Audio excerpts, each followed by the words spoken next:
코스피 5천 시대 공약을 내걸었던 이재명 대통령이 취임 후 첫 현장 행보로 한국거래소를 찾았습니다. 불공정 거래를 근절하겠다면서 원스트라이크 아웃제 도입을 재차 강조했고 배당을 활성화하는 방안도 준비하고 있다고 밝혔습니다. 정인용 기자입니다. 일본과 중국 정상 통화 외교와 특검법 공포 등 숨가쁘게 현안을 챙겨온 이재명 대통령이 곧바로 경제 행보를 재개했습니다. 취임 일주일 만에 한국거래소를 방문하며 국내 증시 부양 방안에 대해 현장의 목소리를 들었습니다. 제가 처음 진행을 말씀을 드리다 보니까 좀 긴장되는 면도 있습니다. 편하게 하세요. 형이다 이렇게 생각하고. 이 대통령은 주식시장을 부동산 시장에 버금가는 대체 투자 수단으로 만들겠다고 강조했습니다. 그렇게 하면 기업 자본 조달도 쉬워지고 대한민국 경제 전체가 선순환이 이뤄질 수 있다는 겁니다. 특히 배당을 많이 하는 기업에 투자하면 투자자의 배당 소득 세율을 깎아주는 방안을 주식시장 활성화 대책으로 꼽았습니다. 그래서 배당을 좀 촉진하기 위한 세제 개편이나 제도 개편을 저희가 준비하고 있습니다. 주식 투자를 통해서 중간 배당도 좀 받고 생활비도 좀 할 수 있게. 이 대통령은 거래소 시장감시위원회의 조직과 인력 확충을 주문하며 불공정 거래에 대한 엄단 의지도 밝혔습니다. 주가 조작 등 불공정 거래에 대한 원스트라이크 아웃제를 도입하고 부당이득에 과징금을 물려 환수하는 등 불공정 거래 행위자를 엄벌할 방침입니다. 이 대통령은 거래소 직원들과 대화에서 이재명 정부가 들어서기만 해도 코스피 3천은 갈 거라고 하지 않았느냐며 최근 상승세를 타고 있는 주식시장에 대한 언급도 빼놓지 않았습니다. 비상경제점검 TF로 소비 진작과 고물가 완화를 모색하고 있는 이 대통령이 한국거래소에서는 자본시장 활성화를 꾀하는 등 경기 회복에 힘을 쏟고 있다는 평가가 나옵니다. YTN 정인용입니다. 네, 주식시장에서는 엿새째 허니문 랠리가 이어졌습니다. 코스피는 3년 5개월 만에 2,900선을 넘어섰습니다. 박기환 기자의 보도입니다. 새 정부에 대한 기대 심리가 반영된 오름세, 이른바 허니문 랠리가 엿새째 이어지며 코스피가 2,900선에 안착했습니다. 오전 일찍 2,900선을 돌파한 뒤 잠시 주춤했지만 이내 상승폭을 키우며 전날보다 1.23% 오른 2,907.04로 장을 마쳤습니다. 2,900선을 뚫은 건 2022년 1월 이후 3년 5개월 만입니다. 2차 추경을 통한 재정정책 강화가 이제 본격화될 예정이고 한국은행의 금리 인하도 일단 더불어서 이제 코스피 3,000포인트 도달 가능성은 상당 부분 가시화되고 있다라고 볼 수 있을 것 같습니다. 외국인이 6일 연속 한국 주식을 사들이며 상승을 견인했지만 매수 강도는 다소 약해졌습니다. 대신 기관의 매수가 더 거세지면서 오름폭을 키웠습니다. 관세 전쟁을 벌이던 미국과 중국이 큰 틀의 합의에 도달했다는 소식도 대표 대형주의 호재로 작용했습니다. 중국이 반도체 무역 제재에서 벗어날 것이란 기대감이 고스란히 반도체주 상승으로 이어졌습니다. SK하이닉스는 24만 닉스에 복귀했고 삼성전자는 장중 6만 1,000원까지 올라 6만 전자를 회복했지만 59,900원에 마감했습니다. 신환경에너지 전환기조에 하나솔루션과 두산에너빌리티도 강세를 보였습니다. 달러화가 강세로 돌아서면서 원달러 환율은 오후 3시 반 기준으로 10원 넘게 오른 1,375원을 기록했습니다. YTN 박견입니다. 최근 민간단체의 대북전단 살포 중단을 요청한 정부가 대북 확성기 방송을 중지했습니다. 이재명 대통령의 지시에 따른 건데 먼저 내민 화해의 손짓에 북한이 호응할지 주목됩니다. 강진원 기자입니다. 이재명 대통령이 전방 지역에 설치한 대북 확성기 방송을 중단하라고 군 당국에 지시했습니다. 군 통수권자의 방침에 따라 오후 2시부터 모든 전선의 방송이 멈췄습니다. 윤석열 정부가 북한의 쓰레기 풍선 살포에 대응해 대북 확성기를 재가동한 지 1년 만입니다. 이재명 대통령은 오늘 오후 2시를 기해 우리 군 당국이 전방 지역에 설치한 대북 확성기 방송을 중지하도록 지시했습니다.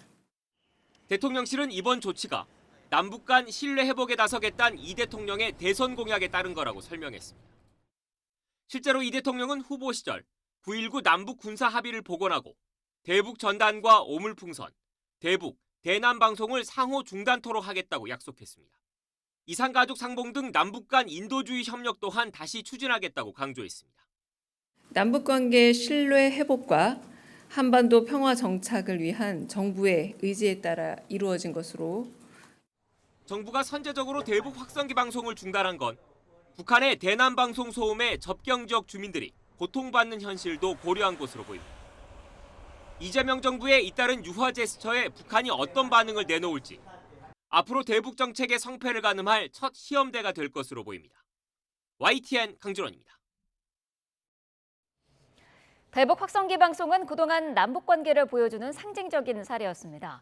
남북관계가 악화하거나 개선될 때마다 대북 확성기 방송이 재개 또는 중단됐었는데 이번에 선제적 조치에 나선 이유도 여기에 있는 것으로 보입니다. 계속해서 김문경 기자입니다.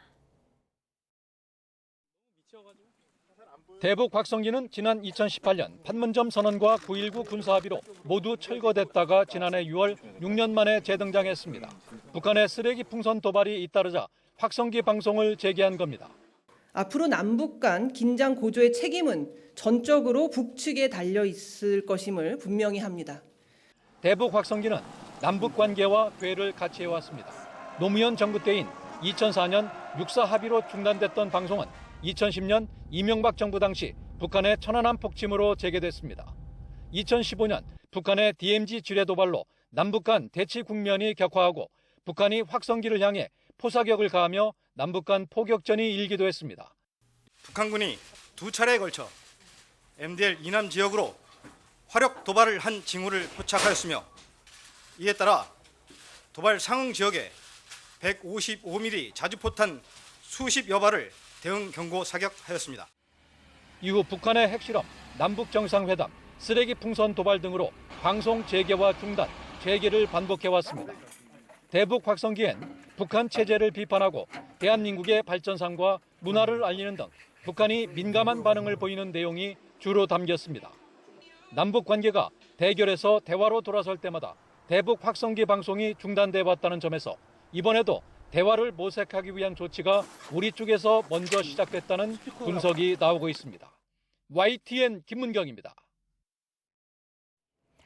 검사 시절 부동산 차명 보유, 차명 대출 의혹이 불거진 오광수 신임 민정수석과 관련해 국민의힘은 오 수석의 사퇴와 대통령실의 사과를 촉구했습니다. 대통령실은 일부 부적절한 처신이 있었다면서도 본인이 안타까움을 잘 표하고 있다고 판단한다고 밝혔습니다. 윤웅선 기자가 보도합니다. 오광수 민정수석의 아들 명의로 돼 있는 경기 화성시에 있는 한 단독주택입니다. 지난 2005년 오 수석의 배우자 홍모 씨는 자신 명의의 이 주택을 오 수석의 지인 A 씨 명의로 이전했습니다. 그리고 오 수석이 검찰에서 퇴직한 뒤 홍 씨는 주택 명의를 돌려받겠다며 소송을 거쳐 소유권을 넘겨받았습니다. 홍 씨 요구가 있는 경우 A 씨가 소유권을 돌려준다는 내용이 담긴 각서 작성 사실도 포착됐습니다. 그러면서 부동산 실명법에서 금지하는 명의 신탁이 있었고 검사장 재직 시절 공직자 재산 신고를 누락했다는 의혹이 불거졌습니다. 여기에 서울중앙지검 부장검사 시절 저축은행에서 친구 명의로 15억 원의 차명 대출을 받았다는 의혹까지 추가로 제기됐습니다. 국민의힘은 명백한 법 위반이라며 즉각 사퇴는 물론 수사 대상이라고 압박 수위를 높였습니다. 또 인사검증 실패를 자인한 셈이라며 대통령실의 사과를 촉구했습니다. 민정수석은 인사검증과 공직감찰이라는 막중한 책임을 지는 자리입니다. 재산은닉 의혹을 받는 인사가 민정수석을 맡는다면 어느 공무원이 민정실을 두려워하겠습니까? 여당인 더불어민주당 일각에서도 유감이라는 반응이 나왔습니다. 다만 인수위 없는 조기 대선으로 인사검증에 절대적 시간이 부족했다는 점을 고려해달라며 진화에 나서는 기류도 포착됩니다. 지금 현 정권의 인사검증 시스템에 아직 출범한 지 며칠 안 된 그런 정권에 대해서 묻는 것은 조금 적절하지 않은 거고 앞으로 이제 이런 부분을 반면교사 삼아서 대통령실은 오 수석이 일부 부적절한 처신이 있었다고 고개를 숙였습니다. 다만 본인이 안타까움을 잘 표현하고 있다고 판단한다며 거취 관련 질문에 즉답을 피했습니다. 오 수석은 부동산 차명 관리 논란에 대해 거듭 송구하다는 입장을 밝혔습니다. 하지만 민정수석이 공직자 비리를 감시하고 사정기관을 감독하는 위치인 만큼 야권은 물론 시민단체에서도 인사 적절성에 대한 비판이 이어질 수 있다는 관측도 나옵니다. YTN 윤홍성입니다. 국회 정보위원회가 전체 회를 열고 이종석 국정원장 후보자 인사청문회 계획을 논의합니다. 정보위는 오늘 오전 10시부터 1차 전체 회를 열고 이 후보자 인사청문회 실시 계획서를 채택한 뒤 관련 자료 제출을 요구할 예정입니다.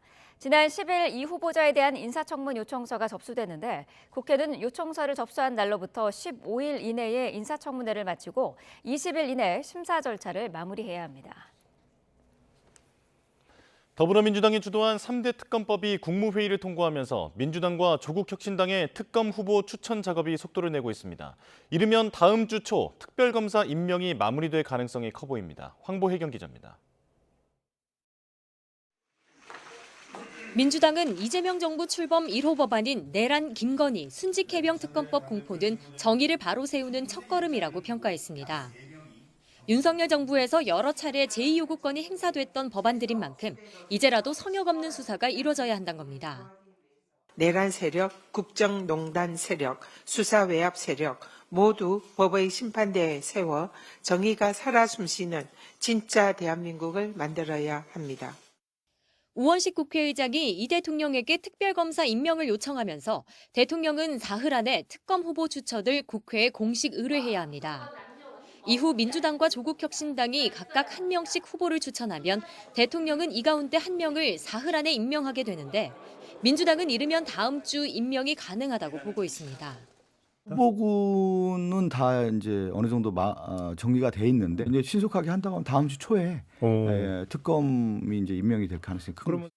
조국혁신당 관계자도 YTN에 특검 후보 추천 절차를 진행하고 있다면서 다만 특검 임기를 마칠 때까지 수년 동안 변호사 개업이 제한돼 고사하는 사례도 있다고 전했습니다. 특검 후보군으론 문재인 정부 시절 검찰 고위직이었던 이정수, 심재철, 김양수 변호사 등이 거론됩니다. 이들은 윤석열 검찰총장 시절 윤 전 대통령과 갈등을 빚다가 이후 좌천돼 검찰에 나왔다는 공통점이 있습니다.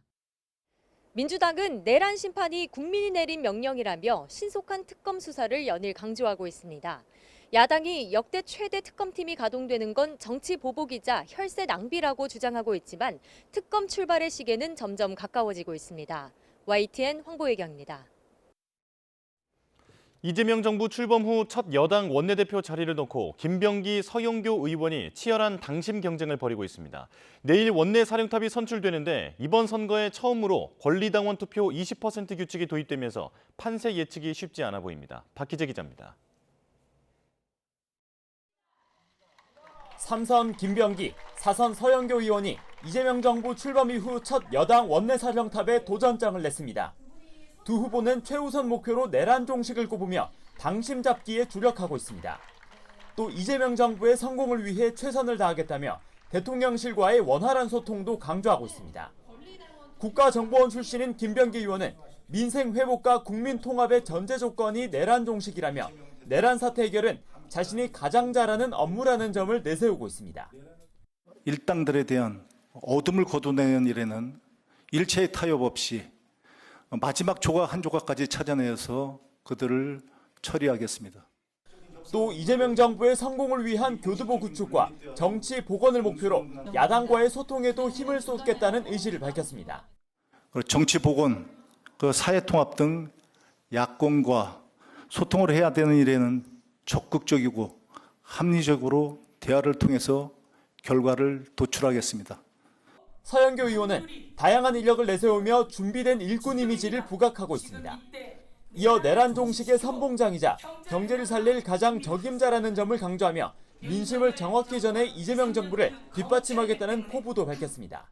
한쪽엔 내란 종식, 한쪽엔 민생 회복, 양날개로 이재명 정부의 성공을 만들고 대한민국의 경제 재도약을 만드는 여야정 협의체를 통해 소통에도 노력을 기울이겠다고 했지만 동시에 야당에는 단호한 메시지를 던지기도 했습니다. 법사위는 국민의힘에선 꿈도 꾸지 마십시오. 2년이라고 하는 기간이 정해져 있는 것이고 법사위에서 사법개혁, 검찰개혁 확실하게 이뤄내겠습니다. 이번 선거는 처음으로 권리당원 투표 20% 반영 규칙이 도입되면서 판세를 예상하기 쉽지 않은 상황이라 마지막까지 박빙의 승부가 펼쳐질 것으로 전망됩니다. YTN 박희재입니다. 더불어민주당 신임 원내대표 선거의 권리당원 투표가 오늘부터 이틀 동안 진행됩니다. 이번 원내사령탑 선거에서 처음으로 도입된 권리당원 투표는 오전 10시부터 내일 오후 3시까지 온라인으로 진행되고 표심 반영 비율은 20%입니다.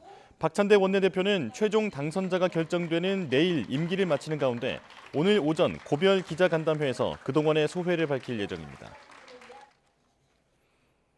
국민의힘 권성동 원내대표도 오늘 오후 2시 국회에서 고별 기자회견을 진행합니다. 비상계엄 직후인 지난해 12월 취임 이후 탄핵 정국과 대선 과정에서의 소회, 또 최근 논란이 되는 당 쇄신안 등과 관련한 입장을 밝힐 것으로 보입니다.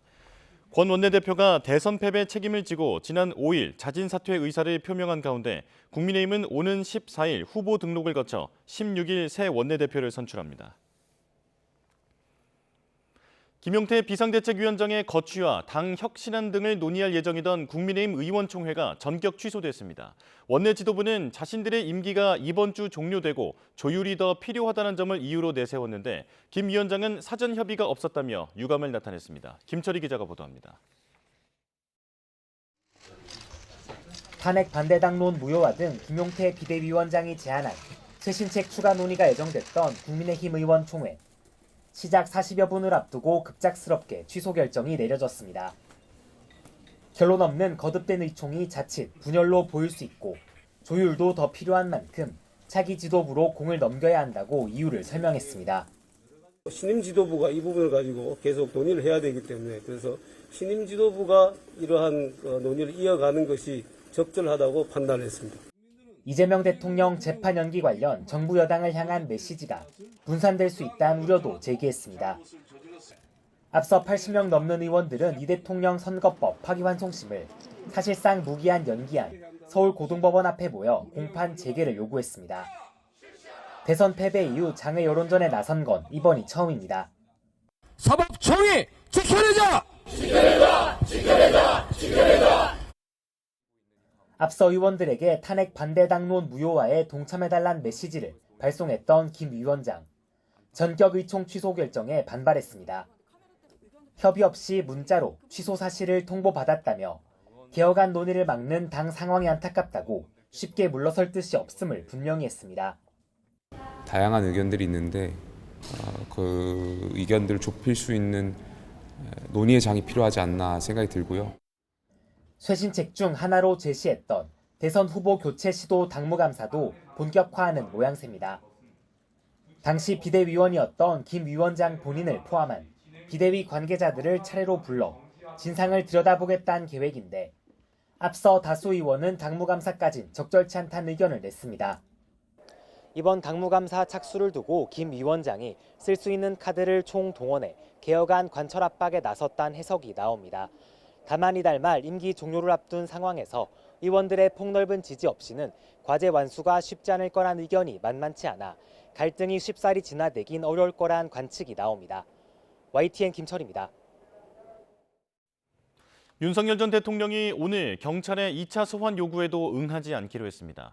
경호처에 체포 방해를 지시했다는 혐의 자체가 성립하지 않는다는 내용의 반박 의견서까지 냈는데 경찰은 일단 출석 시한까지 기다려본 뒤 추가 소환 여부를 결정할 방침입니다. 부장원 기자입니다. 체포영장 집행을 방해한 혐의 등을 받는 윤석열 전 대통령이 경찰의 두 번째 출석 요구에도 불응하겠다는 뜻을 공식화했습니다. 출석 시한을 하루 남기고 변호인을 통해 불출석 의사를 통보한 겁니다. 윤 전 대통령 측은 30여 쪽 분량의 의견서를 통해 경찰 수사와 출석 요구가 적절하지 않다고 주장했습니다. 먼저 고위공직자 범죄수사처가 내란죄 수사권이 없어 체포영장 자체가 위법하다고 주장하며 그런 만큼 윤 전 대통령이나 경호처가 영장 집행 시도에 대응했다고 하더라도 혐의가 성립되지 않는다고 강조했습니다. 경찰 수사 자체가 위법하다는 주장으로 이런 상태에서 출석을 요구하는 건 정당한 사유가 없다며 충분한 수사를 거쳐 다시 검토해야 한다고 지적하기도 했습니다. 윤 전 대통령 측은 그럼에도 경찰이 조사가 필요하다고 주장한다면 서면 조사에는 응하겠다고 밝혀 앞으로 추가 소환 통보를 하더라도 출석하지 않을 것으로 보입니다. 경찰은 경호처 관계자들의 진술과 비아폰 서버 분석을 바탕으로 윤 전 대통령이 체포영장 집행 저지와 비아폰 기록 삭제를 지시한 것으로 의심하는데 특검 출범을 앞두고 수사에 속도를 내야 하는 만큼 윤 전 대통령에 대한 대면 조사가 불가피하다고 보고 있습니다. 경찰은 일단 출석 시한까지 기다려본 뒤 3차 소환 여부를 결정하겠다는 방침인데 윤 전 대통령 측이 세 번째 소환에도 불응할 경우 체포영장을 신청하는 방안도 고려하고 있습니다. YTN 부장원입니다. 네, 계속해서 전국 이슈 자세히 짚어보겠습니다. 이동학 전 더불어민주당 최고위원, 이창근 국민의힘 하남을 당협위원장과 함께하겠습니다. 어서 오십시오. 안녕하세요. 네. 안녕하세요. 자, 어제 이재명 정부가 출범한 지 딱 일주일이 되는 날이었습니다. 자, 이재명 대통령 취임 후 첫 현장 행보로 한국거래소를 찾았는데 경제에 상당히 공을 들이는 모습이에요. 네, 그럴 수밖에 없는 게요. 지금 경제 상태가 굉장히 안 좋은 것으로 계속 파악이 되고 있는 상황이고요. 네. 이게 취임 첫날에 시장도 찾았잖아요. 네. 그리고 이제 이 주식 관련된 것도 찾은 것인데 이렇게 대통령이 지금 열심히 일을 하면 실제로 이제 그동안 뭐 날씨로 비유를 하자면 태풍이나 홍수 이런 것들이 막 몰아닥치고 있었는데 네. 대통령이 열심히 일하고 그 공직자들도 열심히 일하겠다는 시그널이 시장에 계속 이게 전이가 되다 보니까 뭔가 괜찮은 이 날씨가 맑아지는 상황으로 가고 있구나라는 신호를 계속 주고 있습니다. 그리고 네. 국민들의 기대도 굉장히 높아지고 있는 것이고 그러다 보니까 코스피도 계속 올라가고 있는 모양새를 보이고 있죠. 네. 나쁘지 않은 신호라고 보여지고요. 앞으로 어쨌든 경제가 굉장히 힘든 만큼 이 부분에 대해서 최우선적으로 조치를 취하겠다라고 하는 이재명 정부의 모습이 아닐까 싶습니다. 네. 코스피 5천 시대가 이 대통령의 공약이었는데 확실히 주식시장이 빠르게 상승세를 좀 타고 있어요. 지금 경제 상황은 어떻게 분석하고 계시나요? 경제 상황은 실제 좋지는 않습니다. 네. 1, 4분기 경제 성장률이 마이너스 0.2%를 기록했고요. 그리고 수출이 소폭 반등했다고는 하지만 한미 관세 협상이 종결되지 않는 이상 수출이 완전하게 정상화된다는 것은 불가능하거든요. 네.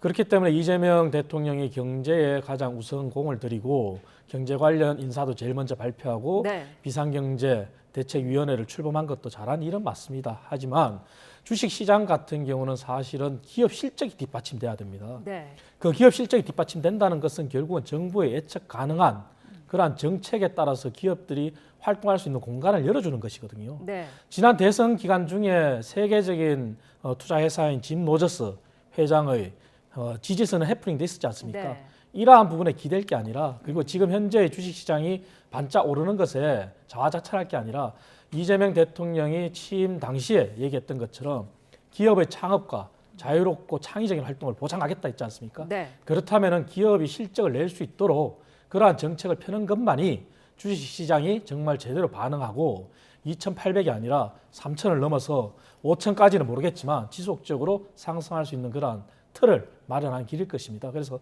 그런 부분에 이재명 대통령이 더 주력해야 될 거라고 저는 봅니다. 네, 대북 확성기 방송도 1년 만에 중단이 됐습니다. 이 남북 간 신뢰 회복도 이 대통령의 공약 가운데 하나였죠. 네, 그러니까 작년 이맘때였을 거예요. 확성기 틀고 했던 게 그 네. 이전의 기억을 좀 되살려 보면 오물풍선이 엄청나게 날라오고 또 우리 쪽에서도 북한에 비해서 몇 배에 달하는 오물풍선 같은 것들 보내고 그러니까 나중에 이제 밝혀진 것들이지만 실제로 북한을 좀 도발하기 위해 어떤 행위들이 있었던 것 아니냐라고 하는 의혹까지 있습니다. 네. 그리고 그 과정에서 이를테면 지금 광화군의 시민들이 굉장히 큰 불편을 1년 동안 겪고 있는 상황이거든요.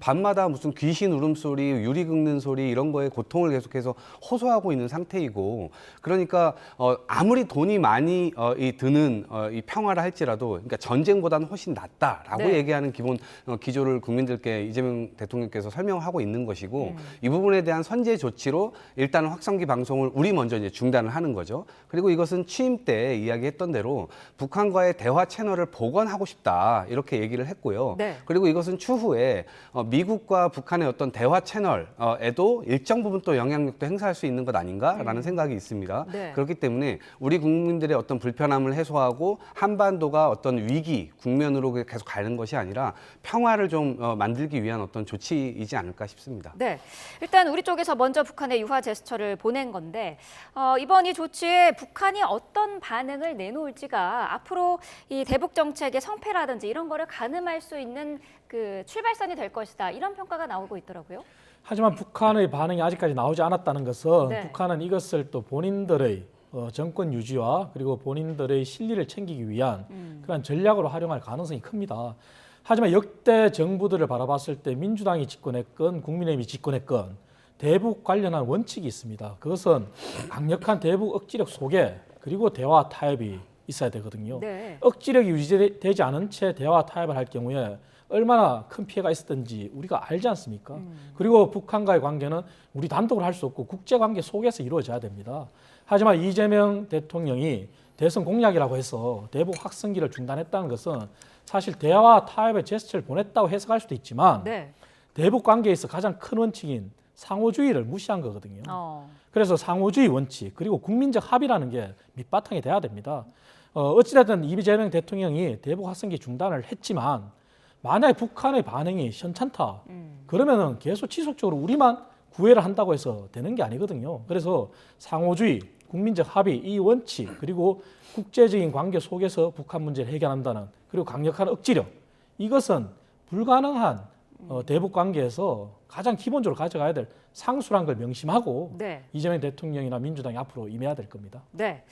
자, 국민 추천제를 통해서 공직자 후보자 추천을 받고 있는데요. 첫날에만 10,000건 이상이 접수가 됐더라고요. 아무래도 국민적인 관심과 호응이 높은 것 같다. 이렇게 지금 평가가 나오고 있는데 어떻게 평가하고 계시나요? 네, 이제 우선 국민 주권 정부를 만들겠다라고 해서 정부 이름도 이제 그렇게 만들었기 때문에 네. 국민들과의 여러 가지 소통들을 강화하겠다라고 하는 측면이 하나가 있고요. 두 번째로는 기존에 인사혁신처라고 하는 곳이 있었는데 끊임없이 뭐 세상의 인재들을 널리 좀 구하고 네. 이력서 좀 제출해달라 일 열심히 해왔거든요. 그럼에도 불구하고 사실 그 귀찮아서 많이 안 하는 측면들이 있어요. 그래서 주변 분들로부터 혹은 국민들로부터 추천을 받으면 약간 타천이 되니까 어쩔 수 없이라도 이력서들이 막 들어오거든요. 네. 그러니까 그런 것들이 좀 진행되고 있는 것 같고 일정 부분은 좀 거품도 껴있지 않을까 싶어요. 저 13,000건이라고 하는 게 13,000명을 의미하는 것이 아니고 아마 한 사람을 여러 사람이 추천하는 과정에서 저런 수치가 좀 늘어난 것이 있지 않을까 싶고요. 네. 또 내가 추천했다고 해서 무조건 되는 것은 아닙니다. 공직이라고 하는 것은 검증 단계를 거칠 수밖에 없지 않습니까? 그렇기 때문에 그 지점에서 혹시라도 내가 추천하는 인사가 되지 않는다고 하더라도 실망하거나 그러지 말고 주변에 괜찮으신 분들이 있으면 더 많은 추천해 주시면 그만큼 인재풀이 넓어지기 때문에 국가는 국민들을 위해서 좋은 서비스를 할 수 있는 사람들을 더 찾기에 용이해지지 않을까 싶습니다. 네. 어떤 자리가 가장 많은 추천이 들어왔나를 봤더니 법무부 장관, 보건복지부 장관, 검찰총장 순이었다고 합니다. 어떻게 보고 계시나요? 실제 이재명 대통령이 취임 이후에 가장 먼저 했는 분야가 경제 분야잖아요. 네. 그 차관급 인사도 경제 관련해서 인사를 다 했잖아요. 그럼 남는 부분이 사실은 검찰 그리고 법무부 그리고 복지밖에 없죠. 그렇기 때문에 그런 분야에 인재가 많이 추천됐다고 생각하는데요. 네. 정권 초기에 뭐 이러한 시도가 뭐 저는 뭐 나쁘지 않다고 생각합니다. 하지만 우려해야 될 부분도 있습니다. 뭐냐면은 만약에 지지층들만의 그들만의 잔치로 끝난다면은 이재명 정부가 추구하는 통합과는 사실 거리가 멀지 않습니까? 네. 그렇기 때문에 그러한 부분을 명심하고 그리고 지금까지 접수된 인재 중에서 과연 얼마나 좋은 인재가 왔는지 이런 것도 밝힐 필요가 있다고 생각합니다. 그래야지만 이러한 시도가 정말 좋고 획기적이구나. 이러한 국민들한테 좋은 이미지를 줄 것이고 그래 하나 더 조언한다면은 사실 이러한 국민 추천제도 좋지만 네. 이미 대한민국에는 국가 인재 데이터베이스라는 게 있습니다. 그러한 인재 데이터베이스를 적극 활용하는 것도 아마 이재명 정부가 통합을 추구하는 그러한 인사에 도움이 되지 않을까 저는 생각합니다. 네. 자, 오광수 민정수석 이야기도 잠깐 짚어보죠. 부동산 차명 보유 그리고 차명 대출 의혹에 휩싸여 있는데 대통령실이 일부 부적절한 처신이 있었지만 본인이 안타까움을 잘 표하고 있다라는 입장을 밝혔습니다. 임명 철회는 없다라고 얘기한 걸까요? 네, 그러니까 바로 아마 이 문제가 일단락됐다 이렇게 규정할 수는 없을 것 같습니다. 네. 저는 현재 진행형이 아닐까라는 생각도 들고 근데 다만 인수위가 없었고 그러니까 즉시 일을 해야만 했던 상황 속에서 이 공직자에 대한 검증이나 이런 것들이 기존의 것과는 조금 다를 수밖에 없었지 않았나. 이게 저간의 사정을 살펴보면요. 네. 이제 그러한 측면이 좀 작용됐을 것 같고요. 다만 민정수석이라고 하는 자리가 앞으로도 공직자들을 감시하고 또 검증하는 그런 자리 아니겠습니까? 네. 그렇기 때문에 저는 국민들의 어떤 비판이라든가 혹은 야당에서 비판하는 것들 이런 것들은 일정 부분 부담으로 좀 작용되는 하나의 또 숙제로 남겨진 것이 아닐까 생각을 가져봅니다. 네, 국민의힘에서는 임명을 즉각 처리해야 한다, 대통령이 사과해야 한다 그런 입장이죠. 그렇습니다. 왜냐하면 수석이라는 자리는 사실 인사청문회를 거치지 않지만 네. 만약에 수석 자리가 아니라 장관 내정자였다면 인사청문회를 거치지 않습니까? 네. 그렇다면은 그가 민주당이 야당일 시절을 되돌아본다면은 차명 불법 거래가 있었지만 또 불법 대출도 있었어요. 그러한 문제들은 사실 국민적 시각에서 봤을 때 용납이 될까? 그런 의구심을 지울 수가 없거든요. 그리고 민정수석이란 자리는 내가 떳떳해야지 남도 검증할 수 있지 않습니까? 네. 그 부분을 명심해야 될 것이고 저는 이 문제가 국민의힘에서 먼저 제기한 게 아닙니다. 친여 성향의 언론에서 보도가 처음 됐거든요. 그렇다면 민주당 내부에서 그간 오광수 수석에 대해서 거부 반응이 많았지 않습니까? 네. 그러한 연장선상으로도 볼 수 있는 합리적인 의심이 있거든요. 그렇기 때문에 그냥 청와대에서 대통령실에서 어물쩍 넘어갈 게 아니라 네. 과연 오광수 수석이 민주당 내부에서도 비판이 있었지만 그러한 비판적인 시각을 떠나서 국민적 시각을 봤을 때 국민적으로 정말 합의가 될 수 있느냐 그런 부분을 정말 냉정히 저는 살펴봐야 된다고 생각합니다. 네. 그렇지 않고서는 이 부분은 이재명 정부가 앞으로 두고 인사에 있어서 부담으로 작용할 겁니다. 어떻습니까? 민주당 내부에서 좀 더 비판적인 목소리들이 나오고 있는 상황인가요? 네, 지금 일정 부분 국민 여론을 좀 더 지켜봐야 되는 것 아니냐. 네. 근데 국민 여론에서 악화가 되면 이것을 지켜주고 싶어도 지켜줄 수 없는 상황들이 생기는 것이고 네. 또 국민 주권 정부라고 이름 붙인 만큼 이러한 부담을 그냥 넘어갈 수는 없을 것이다 하는 목소리들도 나오고 있거든요. 네. 그래서 그것은 좀 더 지켜봐야 되지 않을까 싶습니다. 네. 자, 우상호 정무수석 이틀째 정당과의 행보를 이어갔습니다. 어제 조국 혁신당과도 만났는데 여기서 조국 전 대표의 사면 문제가 언급됐다고 하더라고요. 정치검찰 피해자의 회복이 필요하다라는 게 조국 혁신당의 얘기였는데 어떻게 들으셨습니까? 네, 이제 앞으로 3건의 특검이 진행되지 않습니까? 네. 그 특검을 통해서 도대체 왜 윤석열 정부의 검찰이 김건희 여사나 혹은 대통령과 관련된 여러 가지 문제에 대해서 무마를 시켜줬는지 네. 권익위, 감사원 온통 다 이제 그렇게 하지 않았습니까? 그 과정에서 정치 검찰이 어떤 행태들을 보여왔는지 국민들이 똑똑히 기억을 하고 있는 상황이니까 그 정치 검찰의 피해자인 조국 전 이 대표에 대해서 이 사면에 대한 기대감을 조국혁신당 차원에서는 드러내고 있는 것 같습니다. 네. 다만 시기라든가 이런 것들은 즉각 되는 것보다는 국민 여론이나 이런 것들을 좀 살펴야 되지 않을까 싶어요. 아무래도 팔이 안으로 굽는다는 인상을 또 주게 되면 그것도 또 이 정권 운영 자체에 대한 부담으로 또 작용될 수가 있으니까요. 네. 그런 부분들에 대해서는 사면권이나 이런 것들을 실행할 때 이 일종의 약간 이 상대방과의 어떤 명분이나 이런 것들을 좀 축적하지 않을까요? 그 이후에 좀 진행되지 않을까 싶습니다. 네. 어쨌든 지금 조국 혁신당은 조국 전 대표가 정치 검찰의 피해자다 이렇게 좀 보고 있는 것 같아요. 어떻게 정치 검찰의 피해자죠? 그렇다면은 조국 혁신당이나 만약 여기에 동조한다면은 민주당도 법치를 논할 자격이 없는 정당입니다. 왜냐하면 대법원의 판결이 났지 않습니까? 조국 전 대표 같은 경우는 자녀의 입시 비리잖아요. 네. 이것은 전국의 수험생들 그리고 수험생들 부모들이 듣는다면은 경악할 일입니다. 조국 전 대표가 진보 집권 플랜이라는 책을 썼어요. 그 책에서도 얘기했는 것이 청년들의 꿈을 얘기하면서 공정과 정의를 얘기했어요. 하지만 거기에서 얘기한 거하고 정반대로 자기는 그 책을 집필하는 과정에서 자녀의 입시 비리는 진행되고 있었잖아요. 그건 부정할 수 없는 진실이잖아요. 어떻게 그게 정치검찰 피해자죠? 이 부분은 정말 다르게 봐야 됩니다. 이재명 정부가 그리고 민주당이 아무리 조국 혁신당과 가깝다 하더라도 네. 이 부분을 만약에 사면 복권까지 간다? 그랬을 경우에 전국의 수험생들, 학부모들을 정말 가슴에 피눈물을 나게 하는 그런 상황이 될 겁니다. 그래서 이 부분은 조국 혁신당도 정치검찰 피해자?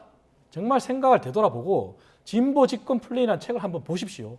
과연 그게 맞는지 저는 그런 말씀 드리겠습니다. 네. 자, 각 당의 지금 상황도 짚어보겠습니다. 민주당 원내대표 후보죠. 김병기 의원. 아들의 국정원 채용 청탁 의혹이 불거지고 있는데 금 의원이 어제 문제가 있다면 의원직을 사퇴하겠다. 이렇게까지 지금 적극적으로 반박을 하고 있어요. 당내 분위기가 어떻습니까? 그러니까 2014년도에 이 문제가 처음 불거졌습니다. 네. 왜 그러냐면 그때 처음 지원을 하게 됐고요. 그때 당시 여러 가지 이 절차를 다 통과한 이후에 신원 절차도 이미 통과됐는데 나중에 그것이 번복이 됩니다. 그러니까 도대체 왜 그것이 이렇게 됐지? 근데 그때 어쨌든 취직이 안 됐어요. 네. 그리고 나서 두 번째 취직 시도를 했을 때 2017년도에 다시 됐던 것인데 당시에도 이런 여러 가지 문제들이 있었습니다. 이것을 왜 그러냐 보니까 2016년도에 김병기 의원이 민주당에 영입이 됩니다. 그래서 국회의원 출마해가지고 국회의원에 당선이 되죠. 그러니까 일정 부분 국정원에서 그러한 부분들을 뭔가 작용됐던 것이 아니냐라고 하는 의혹이 있었고 네. 당시에도 그러면 거꾸로 오히려 김병기 의원의 아들은 지금 피해자인 상황인 거거든요. 그리고 그 부분에 대해서 밝히기 위해서 국정원에서도 스스로 조사를 했고 당시에 감사원에서도 이것을 감사를 했습니다. 네. 근데 그때 다 문제가 없는 것으로 다 결판이 났는데 이번에 또 이런 문제들을 제기를 한 겁니다. 그렇기 때문에 도대체 왜 시기적으로 이런 지점에서 이 문제들을 지금 터져 나오고 있느냐라고 네. 하는 게 오히려 의혹의 눈초리의 대상이 돼 있는 것이고요. 김병기 의원 입장에서는 굉장히 좀 억울할 법하지 않나 싶습니다. 네, 국민의힘에서는 어떻게 보고 있을까요? 이 부분도 마찬가지입니다. 오광수 민정수석이나 김병기 의원의 문제 그리고 위성락 실장 같은 경우도 다 친여 성향의 매체들에서 터진 겁니다. 하지만 그때 과거의 당시하고 새로운 내용이 터졌어요. 그 얘기는 부인과 당시 국정원의 기조실장과의 통화 내용입니다. 그 통화 내용을 보면은 명백하게 채용 청탁에 해당되거든요. 네. 왜냐하면 기조실장이 이렇게 얘기합니다. 추후에 경력직 채용이 있는데 그때는 실수 없이 하겠다고. 그리고 실제 채용이 됐어요.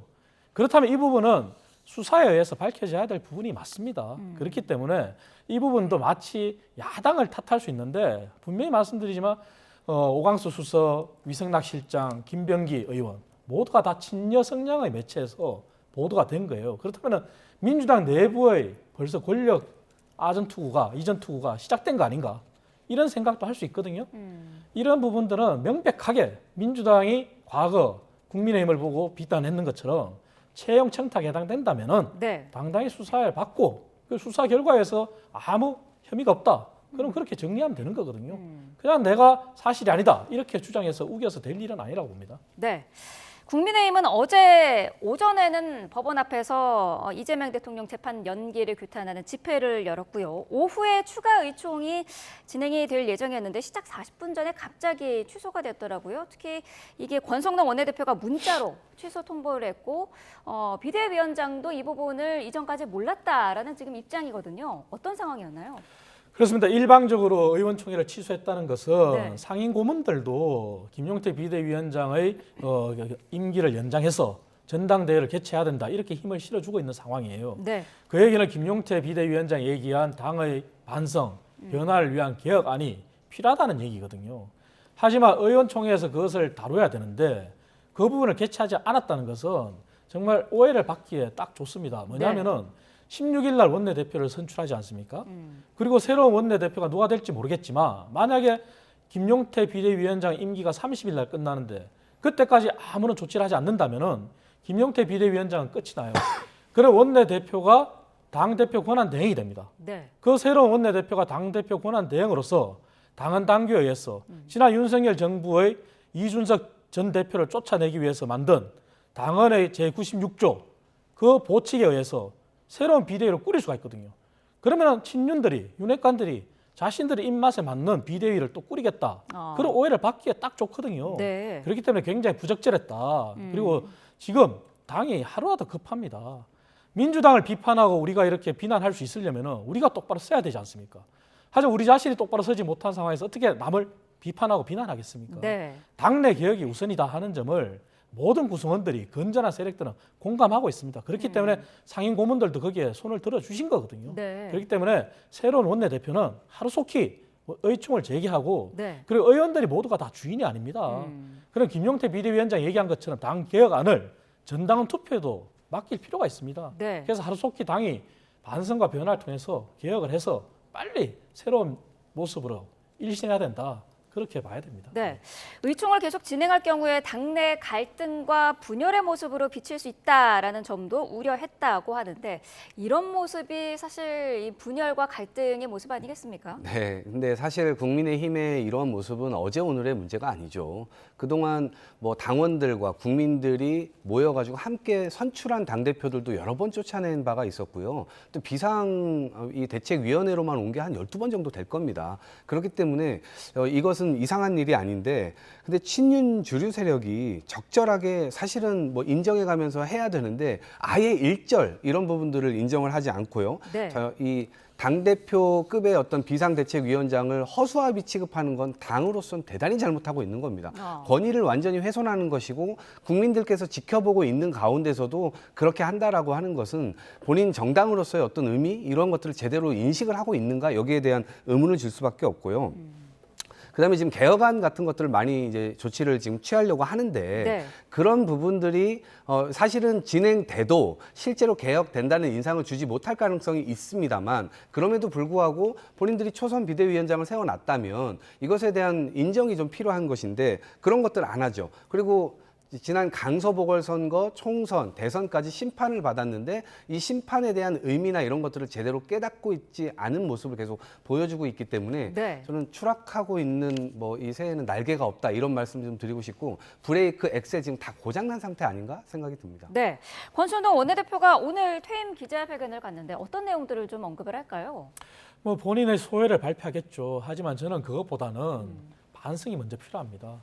반성 없는 변화는 없거든요. 네. 그리고 권성동 원내대표도 사실 대선 후보 교체 그 한밤중에 사건에 자유로울 수가 없습니다. 왜냐하면 카메라가 꺼진 줄 알고 발언했던 내용들도 다 드러나고 있지 않습니까? 그렇기 때문에 정말 반성해야 됩니다. 그리고 윤석열 정부를 탄생시킨 1등 공신으로서도 반성하는 게 우선입니다. 그래야지만 국민들로부터 다시 한번 기회를 얻을 수 있는 그러한 계기를 마련하고 본인이 떠날 수 있는데 그러한 반성이 없이 소회만 밝힌다? 그것은 정말 당을 더 수렁텅이로 몰고 가는 것이고요. 그래서 네. 권성동 원내대표가 마지막 당에 오래 몸담은 선배로서 네. 정말 당을 생각한다면 반성이 우선이 되는 그러한 소회 발표가 이루어져야 된다. 저는 그렇게 말씀드리겠습니다. 네, 국민의힘 정당 해산 얘기가 조금씩 고개를 들고 있더라고요. 어제 홍준표 전 대구시장이 SNS에 글을 올린 데 이어서 민주당 내에서도 관련 목소리가 조금씩 나오고 있는데 국민의힘에서는 지금 어떻게 보고 계시나요? 물론 저희 국민의힘이 비난을 받고 비판을 받는 것은 당연합니다. 하지만 홍준표 전 대구시장 같은 경우 당에 30여 년 몸담은 사람으로서 당에 애착이 있어서 비판하는 것은 달게 수용할 수가 있습니다. 하지만 지금은 지난 대선 기간부터 봤을 때는 당의 애착이라기보다는 네. 정말 당을 없애고자 하는 그러한 의도로밖에 안 보이거든요. 그게 아니라 정말 당에 대한 애정을 가지고 정말 다시 한번 당의 선배로서 네. 진심 어린 고언은 달게 받을 수 있습니다. 그리고 민주당의 경우 정당법 개정안도 냈지 않습니까? 하지만 이것은 일반화의 오류를 범하는 거거든요. 윤석열 전 대통령이 잘못했고 그리고 윤석열 전 대통령과 김건희 여사에 옹호하고 조력했던 사람들은 당의 일부입니다. 당의 모든 구성원들이 그러지는 않았거든요. 하지만 그것을 마치 당의 모든 구성원이 윤석열 전 대통령과 김건희 여사를 옹호하고 조력했다. 이렇게 몰고 가는 일반의 오류를 범하고 있고 네. 민주당이 늘 얘기하는 연자제, 이것은 신연자제에 해당되는 거거든요. 그렇기 때문에 민주당이 무리한 정당법 개정안 안에 통과시킨다면 그것 또한 국민들이 저는 판단하실 거라 생각합니다. 네. 그 정당법 개정안 속에서 국민의힘이 정말 변화하고 반성하고 한다면 저희 스스로 다시 한번 국민들로부터 기회를 얻을 수가 있는 거거든요. 그래서 민주당도 무리한 그러한 정당법 개정안이 아니라 야당을 존중하는 통합의 정신을 얘기하는 이재명 대통령을 다시 한번 바라보고 행동해 주길 바랍니다. 네, 민주당은 물론 아직까지는 공식 당론은 아닙니다만은 내란 특검이 가동이 되고 국민의힘 소속 의원들도 수사 대상이 되면 이 논의가 급물살을 탈 수도 있지 않겠느냐 이런 관측이 많아요. 네, 아직까지는 일각에서 특히 박홍근 의원이 이런 정당법 개정안을 내면서 네. 이야기가 되고 아직 일부에서 되고 있습니다만 앞으로 지금 홍준표 전 시장도 얘기하고 있는 거 아니겠습니까? 저는 크게 두 가지라고 보는데요. 우리 헌법 8조에 보면 정당은 민주적으로 이 운영되어야 된다라고 하는 조항이 있습니다. 네. 그런데 홍준표 전 시장은 지난번 대선 경선 때 너무나 모멸감을 많이 느낀 것 같아요. 특히나 경선 마지막에 후보 강탈, 까지 있을 뻔하지 않았습니까? 그것이 어쨌든 국민과 당원들이 나서서 민주적 절차에 의해서 투표로 김문수 후보가 됐는데 한덕수 후보로 그걸 갈아치기를 하려고 하다 보니까 그 부분에 대해서 민주적 절차를 어긴 것이 아니냐라고 하는 측면이 하나가 있고 네. 두 번째로는 내란 동조 정당으로 밝혀질 경우에 이것은 정당 해산 사유가 된다라고 하는 것을 계속 말을 하고 있거든요. 네. 그것이 박홍근 의원이 낸 법안하고 맞물리게 되면서 이 문제가 이제 급물살을 또 타게 될 수도 있다라고 네. 하는 것이고 그 법안의 내용을 보니까 당원인 대통령이 내란 외환 행위로 파면되거나 형이 확정된 때 그리고 정부가 지체 없이 소속 정당이 정당 해산 심판을 청구할 수 있다라고 하는 이제 조항이 들어가 있는 거거든요. 네. 그러한 측면에서 보면 이미 파면은 헌재에서 이루어졌고요. 그다음에 특검을 통해서 여러 가지 측면에서 내란 특검이 이제 진행이 되는 것이기 때문에 그 부분에 대해서는 결국엔 이 이제 재판 절차가 또 진행이 될 테고 네. 최종적으로 또 결론이 나오게 되면 과연 가능한 것인가 이런 부분들이 이제 국민들께서 좀 지켜보실 대목이 아닌가 싶습니다. 말씀하신 그 부분에 대해서 앞서서 일반화의 오류다라는 점을 지적을 하셨는데 여기에 대해서는 어떤 의견이신가요? 일반화의 오류가 아니죠. 이미 2014년도인가요? 지난번 진보당이 해산되지 않았습니까? 박근혜 정부 때. 그때는 이 내란을 예비했다. 내란 음모를 예비했다는 것만으로도 정당이 해산돼 버렸습니다. 그때 그것은 그러면은 지금 일반화의 오류가 아닙니까? 그러니까 그런 측면에서 그거보다 훨씬 더 지금 강하게 실제로 국회 침탈, 선관위 침탈 이런 것들이 있었기 때문에 이 지점은 좀 더 실체적으로 지금 접근을 해야 된다라는 생각이 들고 네. 국민의힘이 의원들이 아직도 그런 내란이나 탄핵 뭐 이런 부분들에서 계속 옹호를 하고 있는 또 입장이기 때문에 국민적 공분이 지금 가라앉지 않고 있는 상태입니다. 하루빨리 그 부분에 대한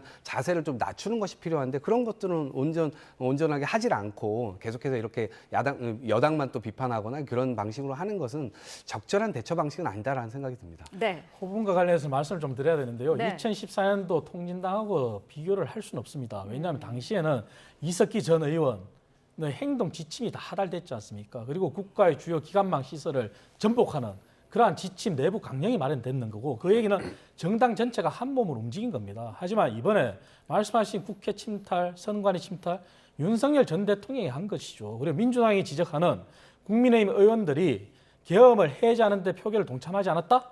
동참한 의원들도 있지 않습니까? 그렇기 때문에 제가 일반화 오류를 범하는 거고요. 네. 국민의힘을 비판하는 것은 달게 비판을 받을 수 있습니다. 하지만 국민의힘을 전체를 매도하는 것은 국민의힘의 내부에 있는 건전한 세력들을 함께 매도하는 것이기 때문에 그것은 아니라는 말씀을 드립니다. 네. 자, 오늘 두 분 말씀은 여기까지 듣겠습니다. 이동학 전 더불어민주당 최고위원, 이창근 국민의힘 하남을 당협위원장과 함께했습니다. 고맙습니다. 고맙습니다.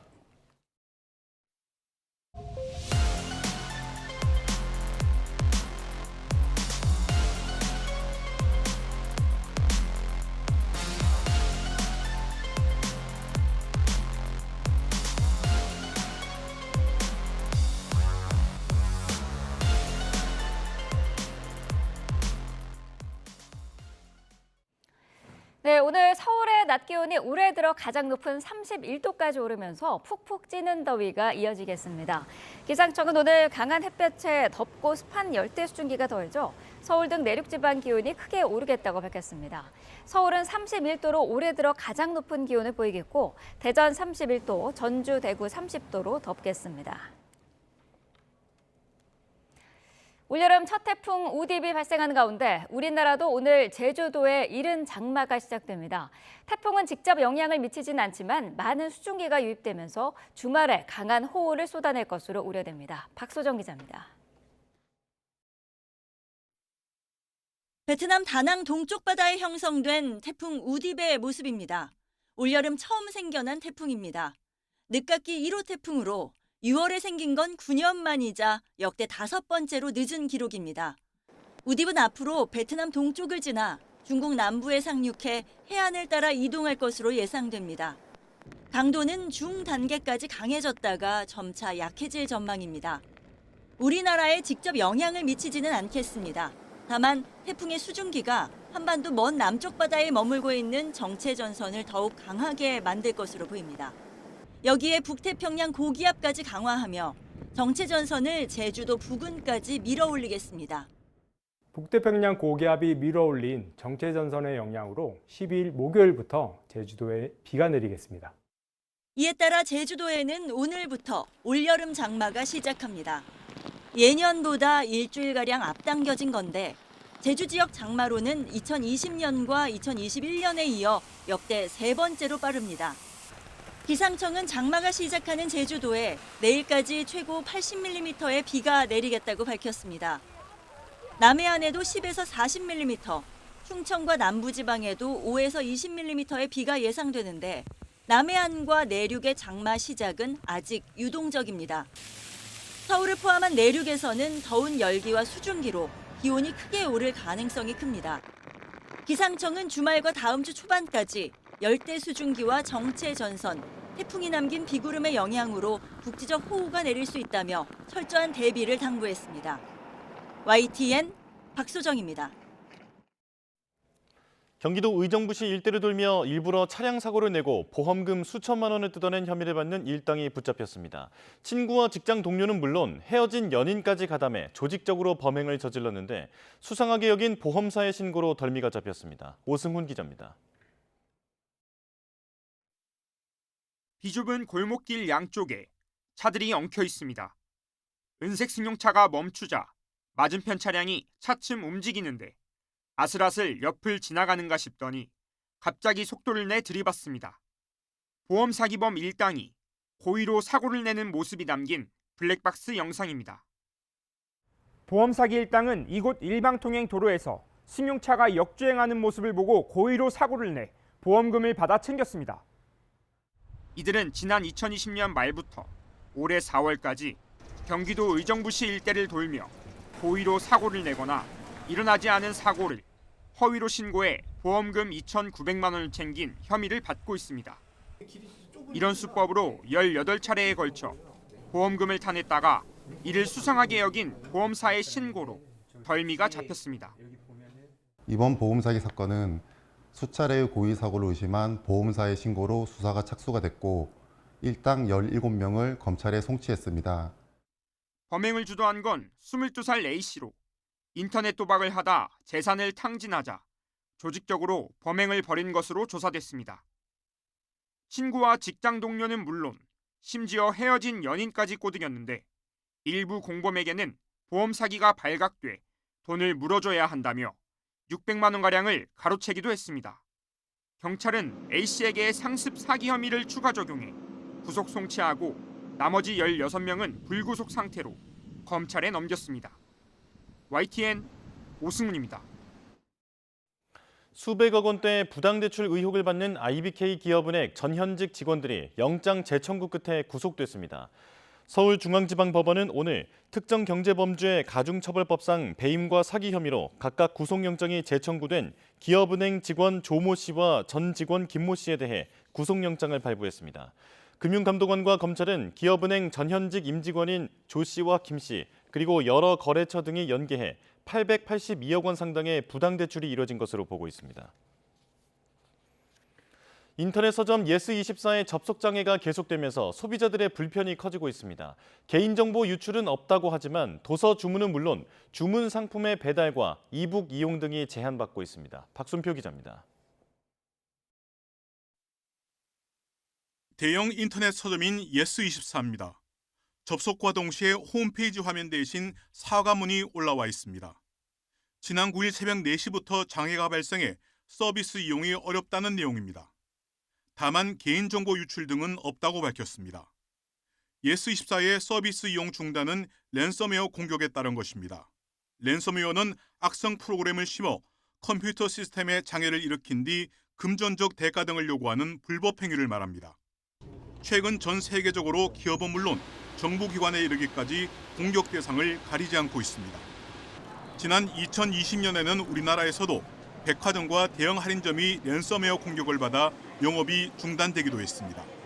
지금 아예 영업이 중단됐어요. 오늘 영업 안 해? 네. 전산 문제로 영업이 다 중단되었습니다.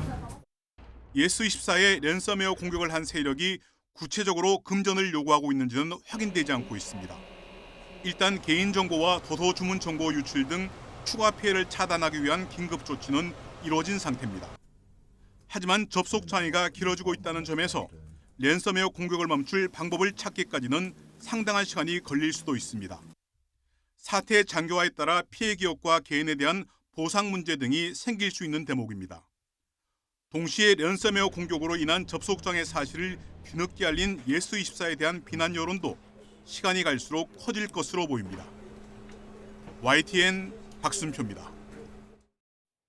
대한항공이 오늘 아시아나항공과의 마일리지 통합안을 공정거래위원회에 제출합니다. 고객들의 이해관계가 갈리는 제휴 마일리지 합병 비율에 관심이 집중되고 있습니다. 최두희 기자가 보도합니다. 올해 1분기 말 기준 대한항공과 아시아나항공의 미사용 마일리지는 합쳐서 3조 5천억 원이 훌쩍 넘습니다. 앞서 공정위는 지난해 12월 아시아나항공을 자회사로 편입한 대한항공에 6개월 이내인 이달 중 마일리지 통합 방안을 제출하도록 요구한 상황. 가장 관심을 끄는 건 양사 고객들의 이해관계가 첨예하게 갈리는 마일리지 통합 비율입니다. 모든 고객께서 이해하실 수 있는 수준에서 이것을 통합하고 합리적으로 하는 것이 저희 목표입니다. 항공사 마일리지 가운데 탑승 마일리지는 양사 간 적립 수준이 비슷합니다. 하지만 신용카드 사용 등으로 쌓이는 제휴 마일리지는 시장에서 책정하는 가치가 다릅니다. 만약 1대1로 통합한다면 대한항공 고객에 대한 역차별 논란에 휩싸일 수 있습니다. 그렇다고 아시아나항공 마일리지 가치를 낮게 책정하자니 아시아나항공 고객 불만이 나올 수밖에 없습니다. 이와 관련해 국회 입법조사처는 가격과 서비스 격차 등을 고려해 마일리지 통합 비율이 1대 0.9로 정해지는 게 합리적이라고 판단한 바 있습니다.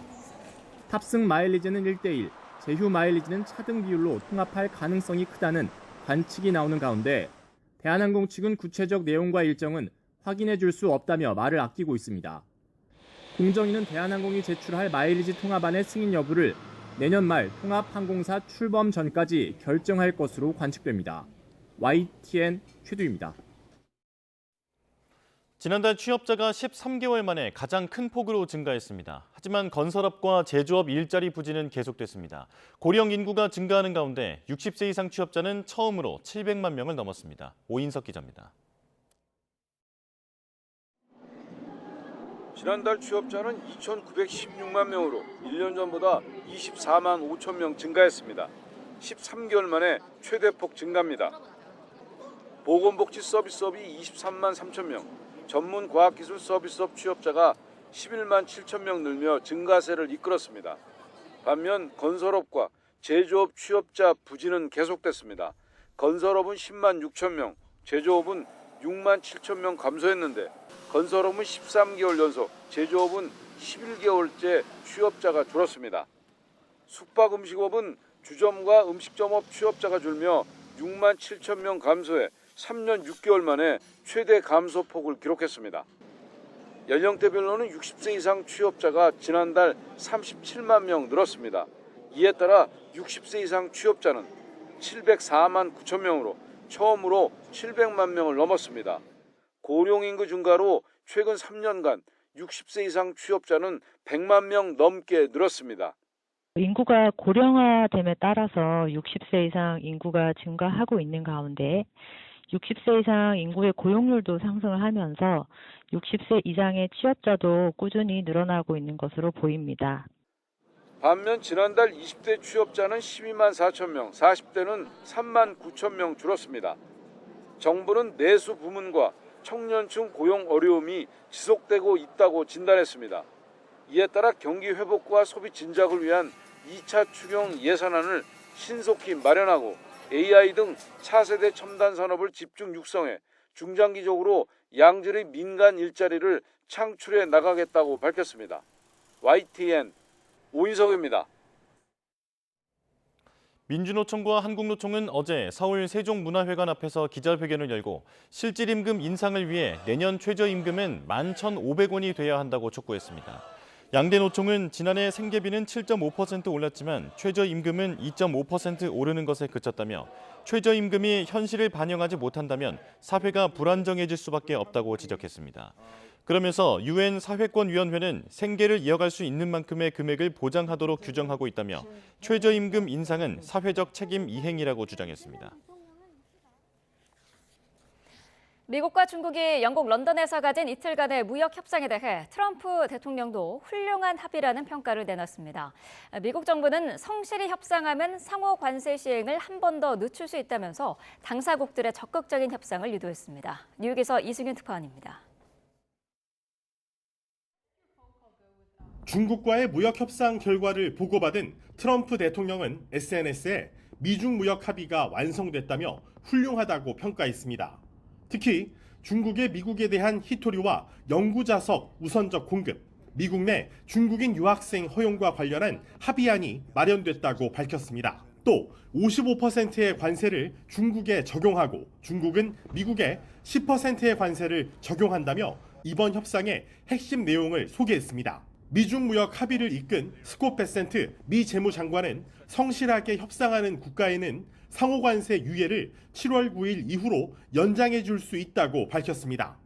And it is highly likely that those countries that are negotiating or trading blocs, as in the case of the EU, who are negotiating in good faith, we will roll the date forward to continue good faith negotiations. 트럼프의 관세 정책에도 불구하고 5월 미국의 소비자 물가 지수는 1년 전보다 2.4% 상승에 그쳐 우려만큼 높아지지는 않은 것으로 나타났습니다. 본격적인 국가별 추가 관세 부과를 7월까지는 유예했기 때문에 수입 물가 상승에 미친 영향이 적어도 5월까지는 제한적이었다는 분석이 나옵니다. 미국의 중앙은행격인 연방준비제도는 여전히 3개월 안에 기업들이 가격을 더 빠른 속도로 올릴 것으로 예상하며 신중론을 고수하고 있습니다. 그렇지만 트럼프는 소비자 물가 수치가 아주 좋다며 연준은 금리를 1%포인트 인하해야 한다고 주장했습니다. 경제 전문가들은 연준이 트럼프의 관세가 물가와 실업률을 동시에 올릴 우려가 있다고 보고 다음 주 연방공개시장위원회 FOMC 회의에서 기준금리를 동결할 것으로 전망하고 있습니다. 뉴욕에서 YTN 이승윤입니다. 패트 헤그세스 미국 국방장관은 올여름 발표될 미국의 새 국방 전략에 중국 견제를 위한 인도 태평양 중시 기조와 동맹국들의 안보 부담 확대 요소가 명기될 거라고 밝혔습니다. 또 임시 국방 전략에 대해 동맹국이 국방 투자를 강화해 미국은 집중해야 할 영역에 집중하는 구상이라며 늦여름에 나올 국방 전략은 한층 완전한 형태로 발전될 것으로 예상한다고 밝혔습니다. 이는 북한 방어를 위한 한국의 역할 확대 등을 담은 임시 국방 전략 지침을 미 국방부가 마련해 여름에 나올 정식 국방 전략의 대체로 반영될 것임을 시사한 것으로 풀이됩니다. 트럼프 미국 대통령이 북한 김정은 위원장과 대화를 재개하기 위해서 친서를 보냈지만 북한이 수령을 거부했다는 보도가 나왔습니다. 백악관은 트럼프 대통령이 북한과의 서신 교환에 열려 있다면서 김정은과 관계 진전을 바란다고 밝혔습니다. 워싱턴 권종기 특파원입니다. 집권 2기 들어서도 김정은 북한 국무위원장에게 호감을 나타내며 대화 의지를 분명히 한 트럼프 미국 대통령. He happens to be a smart guy. Kim Jong-un is a smart guy. You'll reach out to him again. I will. 북한 전문 매체 NK뉴스는 고위급 소식통을 인용해 트럼프 대통령이 김정은 위원장에게 보낼 친서의 초안을 작성했다고 보도했습니다. 집권 1기 때 3차례 북미 정상회담에 걸쳐 진행한 대화를 재개하기 위한 의도라는 겁니다. 하지만 뉴욕 맨해튼의 북한 측 외교관들은 친서 수령을 번번이 거부했다고 이 매체는 전했습니다. 친서 수령을 거부한 북한 외교관들은 뉴욕의 주 유엔 북한 대표부를 지칭한 것으로 보입니다. 백악관은 관련 질문에 트럼프 대통령은 김정은과의 서신 교환에 열려 있다며 보도 내용을 부인하지 않았습니다. Some North Korean diplomats through the UN, and they declined to take it and send it to Kim Jong-un. The president remains receptive to correspondence with Kim Jong-un. 또 트럼프 대통령과 김정은 국무위원장의 첫 만남이었던 싱가포르 회담을 거론하며 1기 때 이룬 진전을 이어가고 싶어 한다고 답했습니다. He'd like to see the progress that was made at that summit in Singapore, which I know you covered in 2018 during his first term. As for specific correspondence, I'll leave that to the president to answer. NK뉴스는 전문가 인터뷰를 통해 과거 트럼프가 김정은과 주고받은 친서를 공개하면서 서신 교환에 대한 우려를 낳았을 수 있다고 지적했습니다. 워싱턴에서 YTN 권준기입니다. 6월 10일 뉴스업 주요일정 정리합니다. 더불어민주당 김병기, 서영교 의원이 출사표를 던진 여당 신임 원내대표 선거의 권리당원 투표가 오늘부터 이틀 동안 진행됩니다. 오전 10시부터 내일 오후 3시까지 온라인으로 진행되고 표심 반영 비율은 20%입니다. 국회 정보위원회가 전체 회의를 열고 이종석 국정원장 후보자 인사청문회 계획을 논의합니다. 이 후보자 인사청문회 실시계획서를 채택한 뒤 관련 자료 제출을 요구할 예정입니다. 국민의힘 권성동 원내대표가 국회에서 고별 기자회견을 진행합니다. 탄핵 정국과 대선 과정에서의 소외, 또 최근 논란이 되는 당 쇄신안 등과 관련한 입장을 밝힐 걸로 보입니다. 서울 아파트값 상승이 이어지고 있는 가운데 한국부동산원이 주간 아파트 가격 동향을 발표합니다. 한 주 전 발표에서는 강남 산구를 필두로 서울 아파트값이 18주째 상승하고 전국 주간 아파트 매매 가격 상승률은 0%를 기록해 보합으로 바뀌었습니다. 뉴스업 주일정이었습니다. 경찰이 체포영장 집행 방해 혐의 등을 받는 윤석열 전 대통령에게 오늘 오전 10시 소환 조사를 통보했지만 윤 전 대통령은 불출석 의사를 공식화했습니다. 윤 전 대통령이 결국 2차 요구에도 응하지 않으면 경찰은 조만간 체포영장 신청 등 신병 확보 방안을 검토할 것으로 보이는데요. 취재기자 연결해 자세한 내용 알아보겠습니다. 이현정 기자, 윤 전 대통령이 오늘 경찰 조사에 나오지 않기로 한 거죠? 네, 자신에 대한 체포영장 집행을 방해한 혐의 등을 받는 윤석열 전 대통령은 오늘 경찰 소환 조사에 출석하지 않겠다고 통보했습니다. 비상계엄을 수사하는 경찰 특별수사단은 앞서 윤 전 대통령이 지난 5일 출석 요구에 응하지 않자 오늘 오전 10시에 나와 조사를 받으라고 2차 소환을 통보했는데요. 이에 대해 윤 전 대통령은 어제 변호인을 통해 경찰 수사와 출석 요구가 정당하지 않다는 취지의 의견서를 경찰에 제출했습니다. 체포영장 자체가 위법해 범죄가 성립하지 않고 이미 경호처 직원들에 대한 상세한 조사가 이루어진 만큼 윤 전 대통령에 대한 조사는 불필요하다는 건데요. 그럼에도 불구하고 경찰 조사가 필요하다는 입장이라면 서면 조사나 방문 조사는 받을 수 있지만 망신주기식 출석 요구에는 응하지 않겠다며 불출석 의사를 공식화했습니다. 윤 전 대통령이 받는 혐의에 대해서도 설명해 주시죠. 네, 윤 전 대통령은 공수처의 체포영장 집행 저지와 비화폰 기록 삭제를 지시한 혐의를 받고 있습니다. 경찰은 지난 1월 1차 체포작전 당시 윤 전 대통령이 총기 사용을 검토하라고 지시했다는 진술을 확보하고 김성훈 전 경호처 차장에게 경호구역을 통제하라는 내용의 문자 메시지를 보낸 정황을 포착해 윤 전 대통령에게 특수공무 집행방해 혐의를 적용했습니다. 윤 전 대통령은 또 지난해 12월 7일 김성훈 전 대통령 경호처 차장에게 곽종근 전 특수전 사령관과 여인영 전 국군 방첩사령관, 이진우 전 수도방위 사령관 등 군사령관의 비화폰 정보를 삭제하라고 지시한 혐의도 받고 있는데요. 경호처 실무진의 반대로 비화폰 정보는 실제로 삭제되지는 않은 것으로 전해졌는데 특수전 관계자는 대통령 경호법상 직권남용은 미수범에 대해 처벌하지 않는다는 규정이 없다며 윤 전 대통령이 처벌이 가능하다는 입장을 밝혔습니다. 네, 윤 전 대통령의 불출석에 대한 경찰 입장은 어떻습니까? 네, 경찰은 일단 출석 시한인 오늘 오전 10시까지 윤 전 대통령을 기다려봐야 한다는 입장입니다. 경찰은 특검 출범을 앞두고 수사에 속도를 내야 하는 상황이라 윤 전 대통령에 대한 대면 조사가 불가피하다고 보고 있는데요. 윤 전 대통령이 예고한 대로 오늘 조사에도 나오지 않는다면 조만간 3차 출석 요구를 검토할 것으로 보입니다. 일반적으로 수사기관은 3차 소환 통보까지 한 뒤 불응할 경우 체포영장 신청 등 신병 확보에 나서는 만큼 경찰의 앞으로 대응도 주목됩니다. 네, 이런 가운데 경찰이 정진석 전 비서실장에 대해서도 수사에 착수했다고요? 네, 경찰은 정진석 전 대통령 비서실장이 대통령실 PC 등을 무단 파기했다며 고발당한 사건에 대해서도 수사에 착수했습니다. 앞서 한 시민단체는 정 전 실장 등이 비상계엄 관련 증거를 숨기기 위해 대통령실 공용 PC에 저장된 기록 등을 없애도록 직원들에게 지시했다며 경찰에 고발했는데요. 그러면서 전산 장비와 자료의 불법 파기로 새 정부의 국정 운영에 차질이 빚어졌다고 주장했습니다. 앞서 더불어민주당은 대선 기간이었던 지난달 27일 정 전 비서실장이 새 정부에 인수인계를 하지 않을 테니 물리적 방법을 동원해서라도 PC 등을 파쇄하라는 지시를 내렸다는 제보를 받았다고 주장하기도 했는데요. 이에 대해 당시 대통령실은 대통령 기록물 관리법에 따라 적법한 조치를 취하고 있다며 사실이 아니라고 해명하기도 했습니다. 지금까지 사회부에서 YTN 이현정입니다. 더불어민주당 의원들이 검찰청을 폐지하는 검찰개혁 방안을 내놨습니다. 이 법이 통과된다면 앞으로의 검찰 수사 과정은 어떻게 달라지는 건지 서정빈 변호사와 짚어보겠습니다. 어서 오십시오. 네, 안녕하십니까? 네. 자, 검찰청을 폐지하는 대신에 공소청과 중대범죄수사청을 신설해서 수사와 기소를 분리하겠다라는 계획인데요. 자, 이게 구체적으로 어떤 내용입니까?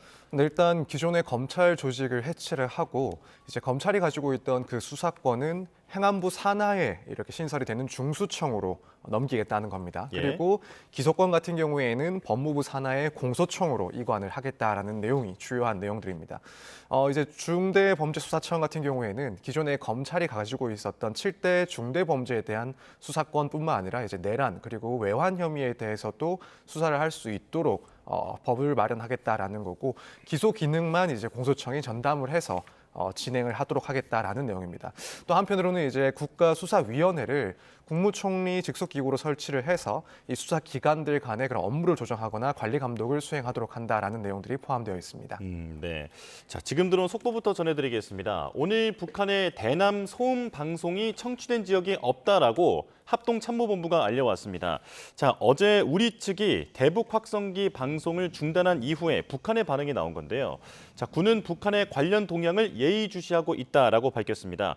대북 방송은 어제 14시부로 중지가 됐는데 북한의 대남 소음 방송은 지역별로 방송 내용과 운용 시간대가 달랐다며 서부 전선에서 어제 늦은 밤에 마지막으로 대남 방송이 청취됐고 이후로는 없었다라고 합동참모본부가 알려왔습니다. 자세한 소식은 이어지는 뉴스에서 전해드리겠습니다. 네, 서정빈 변호사와 이야기 이어가겠습니다. 자, 그렇다면 이런 법안이 통과되게 되면 검찰의 앞으로의 수사와 기소는 어떻게 이루어지는 겁니까? 네, 일단 검찰은 모든 수사권을 이제 더 이상 가질 수가 없게 됩니다. 예. 아직까지는 7대 중대범죄에 대해서 수사권을 가지고 있었는데 여기서 7대 범죄라고 하면 부패, 경제, 공직자, 선거, 방위사업, 대형 참사, 마약 이 범죄 등에 대해서는 수사권을 가지고 있었다라는 겁니다. 하지만 이제 만약에 이런 법안들이 실제로 시행이 된다라고 한다면 더 이상 이제 검찰은 해당 중대 범죄를 비롯한 모든 범죄에 대해서 수사를 할 수가 있는 권한 자체가 없어지는 겁니다. 그리고 나서는 이제 공소청으로 바뀌어서 이제 경찰 등이 수사한 그 범죄에 대해서 기소를 하거나 혹은 영장 청구만을 담당하게 되는 그런 상황이 발생하게 됩니다. 그렇다면 공소 검사, 수사 검사 이런 식으로 나눠서 이제 근무를 하게 되는 건가요? 네, 그렇게 될 것 같습니다. 그러니까 수사 검사라는 것은 사실상 이제 의미가 없어지는 상황이고 예. 결국에는 이 공소권을 유지할지 공소를 제기할지 말지 혹은 뭐 이런 공수처나 경찰 쪽에서 영장 신청이 들어왔을 경우에 그 영장을 청구를 할지 말지를 결정하는 그러한 공소 혹은 영장과 관련된 업무만을 담당하는 검사가 이제 결국에 일을 하게 될 것이다 이렇게 볼 수가 있습니다. 예. 자, 그런데 공소와 수사를 담당하는 행정부처가 달라지고 그리고 또 수사권 관할 문제는 국무총리 직속인 국가수사위원회가 나서서 조율을 하기로 했습니다. 좀 과정이 복잡해진다라고 하는 비판도 있죠. 네, 그러한 점이 사실 우려가 되기는 합니다. 이제 아무래도 수사권을 갖는 기관이 추가가 되다 보니까 이 사건에 따라서는 관할 문제가 분명히 발생할 그런 가능성이 있습니다. 사실 이런 문제는 이번에 10월 3일 비상계엄 이후에 국민들도 좀 목격을 하지 않았나. 결국 이 수사권이 충돌하거나 경합하는 경우 발생할 수 있는 문제점들에 대해서 이미 좀 선례를 보지 않았나 이렇게 생각이 되는데 네. 앞으로는 이제 수사기관이 또 늘게 되면서 이런 문제는 더 발생을 할 수 있다라고 보는 게 맞는 것 같습니다. 물론 이제 이런 수사권을 조율하기 위해서 국가수사위원회와 같은 기관이 필요한 것이고 또 기능을 하겠지만 이제 특정 사건들 같은 경우에는 어쨌든 과거에 비해서는 진행 과정이 복잡해질 수 있다라는 우려도 가능할 것 같습니다. 예. 자, 그런데 국가수사본부도 행안부 산하에 있고 행안부는 또 원래 경찰에 관할하는 부서잖아요. 여기에 중수청까지 생기면 행안부가 과도하게 비례해질 수 있다. 이런 비판도 있죠. 네, 그렇죠. 지금 경찰 국수본이 소속되어 있는 이제 행안부에 중수청까지 추가가 된다라고 한다면 행안부 권한이 사실상 상당히 커지는 것이 맞습니다. 예. 이렇게 되면 이제 또 걱정을 할 수 있는 게 결국에는 견제와 균형 문제가 다시 한번 제기가 될 수 있지 않나 개인적으로는 생각이 되는데 예. 결국 범죄 수사에 대해서 그 전반적인 수사권을 모두 행안부 산하 기관들이 맡게 된다라고 한다면 결국 수사기관의 그런 정치적인 독립성에 대해서 약화될 수 있다라는 그런 우려도, 그런 지적도 충분히 가능하지 않을까 생각이 됩니다. 물론 이런 문제에 대해서는 아까 말씀을 드린 국가수사위원회가 설치가 되고 기능을 한다라고 한다면 어느 정도 이제 보완을 할 수 있다라고는 보여지긴 하지만, 다만 이제 새롭게 시행될 수 있는 그런 제도들과 장치인 만큼 이제 실제 그런 우려들을 불식시킬 수 있을 정도의 그런 장치가 마련되고 시행될 수 있을지는 좀 지켜봐야 될 문제라고 보여집니다. 네, 이 같은 우려에도 민주당이 얘기하고 있는 수사와 기소를 분리해야 하는 이유는 뭔가요? 사실 이 부분에 대해서는 지난 몇 년 동안, 수년 동안 상당히 논의가 있었던 부분이긴 합니다. 예. 결국 수사권과 기소권이 한 군데 이제 집중이 되어 있으면은 이 중립성을 유지할 수가 없다. 특히 이 기소권을 가지고 있는 검찰 입장에서는 수사 방향까지도 결정을 할 수 있게 되면서 이 수사권의 남용이라는 문제를 사실 많이 우려를 해 왔었습니다. 그렇기 예. 때문에 이 수사권과 기소권을 분리해야 된다라는 입장이 그런 주장도 상당히 많았고요. 그래서 어떻게 보면은 이런 당위성을 주장하는 입장도 있었던 반면, 또 한편으로는 여기에 대해서 부정적인 시각이 있었던 것도 사실은 맞습니다. 왜냐하면 결국 수사라는 것은 기소를 전제하고 진행이 돼야 되는 것이기 때문에 이것을 본질적으로 분리하는 것이 타당하냐, 또 한편으로는 만약 이것들을 완벽하게 분리했을 때 발생할 수 있는 그런 수사의 지연 문제도 쭉 제기가 돼 왔었기 때문에 어떻게 보면 이런 문제들은 결국 정책적인 방향에 따라서 결정될 수 있는 문제가 아닌가, 이렇게 생각이 됩니다. 예, 국민의힘은 사법 시스템을 완전히 붕괴할 것이다. 이런 비판도 하고 있는 상황인데, 자, 민주당은 3개월 내에 이런 법안을 완료하겠다라는 계획입니다. 대검의 그 반응은 아직 들려온 게 없는데 어떤 법 쪽에서 들리는 얘기가 있습니까? 사실 아직까지 명확하게 보이지는 않는 것 같긴 한데 예상을 좀 해볼 수 있을 것 같습니다. 결국에는 네. 찬성 입장, 반대하는 입장 모두 좀 팽팽하게 나오지 않을까 생각을 하고 있는데, 예. 왜냐하면 이제 이전에 문재인 정부 때 있었던 그런 수사권 조정 때와 비슷한 상황이 이제 예상이 되기 때문에 그렇습니다. 당시에도 이제 검찰 권한에 대해서는 견제가 필요하다, 그리고 수사 및 기소에 대해서 분리가 필요하다라는 그런 공감대가 있기도 했지만, 또 한편으로는 수사권 조정 이후에 사건이 처리되는 시간들이 상당히 길어졌다라는 비판도 있었고, 또 그동안 축적돼 왔던 검찰의 수사 능력이 사실상 이제 폐기되는 그런 제도가 됐다라는 비판도 있었기 때문에 이번 법안이 만약 통과가 된다라고 한다면 그 과정에 있어서 마찬가지의 그런 찬반이 좀 팽팽하게 대립되지 않을까, 이렇게 개인적으로 예상을 하고 있습니다. 예. 자, 윤석열 전 대통령 소환 문제도 보겠습니다. 체포 저지를 지시하고 비화폰 기록을 삭제한 혐의로 입건이 됐는데, 자, 조금 전에 리포트로도 취재기자 연결했습니다만 오늘도 안 나올 것으로 보이거든요. 자, 체포 영장을 염두에 두고 어떤 그 서면 조사에는 응하겠다라고 하는 메시지를 냈다는 분석이 있던데 어떻게 보십니까?